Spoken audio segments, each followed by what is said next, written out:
CPMുകാർ RSS BJP പ്രവർത്തകരെ കൊലപ്പെടുത്തിയ കേസിൽ സ്പെഷ്യൽ പബ്ലിക് പ്രോസിക്യൂട്ടറെ നിയമിക്കാൻ അനുമതി നൽകാതെ സംസ്ഥാന സർക്കാർ. CPMുകാർ കൊലപ്പെടുത്തിയ 7 RSS BJP പ്രവർത്തകരുടെ കേസുകളിൽ സ്പെഷ്യൽ പബ്ലിക് പ്രോസിക്യൂട്ടറെ അനുവദിക്കാനാണ് സംസ്ഥാന സർക്കാർ തയ്യാറാകാത്തത്. ഹൈക്കോടതി അനുമതി നൽകിയിട്ട് പോലും സ്പെഷ്യൽ അനുവദിക്കാൻ സർക്കാർ തയ്യാറായിട്ടില്ല. പിണറായിയിലെ രമിത്ത്, ന്യൂമാഹിയിലെ ഷമേജ്, തില്ലങ്കേരിയിലെ വിനീഷ്, പയ്യന്നൂരിലെ CK രാമചന്ദ്രൻ, ചൂരക്കാട് ബിജു, വിനോദ് ഈ കേസുകളിൽ കുറ്റപത്രം സമർപ്പിച്ച് വാദം തുടങ്ങാനായെങ്കിലും സ്പെഷ്യൽ പബ്ലിക് പ്രോസിക്യൂട്ടറെ അനുവദിക്കാൻ സംസ്ഥാന സർക്കാർ തയ്യാറായിട്ടില്ല.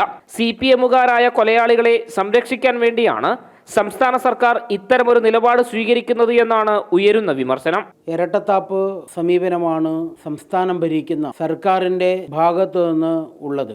ഒന്ന് കൊലപ്പെടുത്തുന്നു, കൊലപ്പെടുത്തിയതിന് ശേഷം കേസ് പോലും നേരാവണ്ണം നടക്കാൻ വേണ്ടി പാടില്ല എന്നുള്ള താല്പര്യമാണ് ഈ ഇടതുപക്ഷ സർക്കാരിന് ഉള്ളത്, പ്രത്യേകിച്ച് മുഖ്യമന്ത്രിക്കുള്ളത്. അതുകൊണ്ടാണ് സ്പെഷ്യൽ പ്രോസിക്യൂട്ടറെ നിയമിക്കാതെ.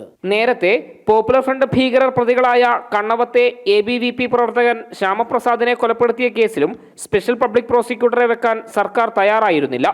ശ്യാമപ്രസാദ് കൊല്ലപ്പെട്ട ഒരു കേസുണ്ട്. അതിൽ പബ്ലിക് പ്രോസിക്യൂട്ടർ മാത്രം പോരാ, സ്പെഷ്യൽ പ്രോസിക്യൂട്ടറെ വേണം എന്നാവശ്യപ്പെട്ടുകൊണ്ട് അദ്ദേഹത്തിൻ്റെ കുടുംബം കോടതിയിൽ പോയി. ഹൈക്കോടതി അംഗീകരിച്ചു സ്പെഷ്യൽ പ്രോസിക്യൂട്ടറെ വെക്കാൻ വേണ്ടിയിട്ട്. എന്നാൽ സംസ്ഥാന സർക്കാർ തയ്യാറാകുന്നില്ല.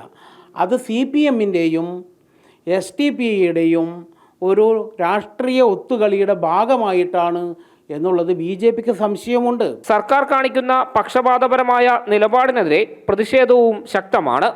ജനം, കണ്ണൂർ.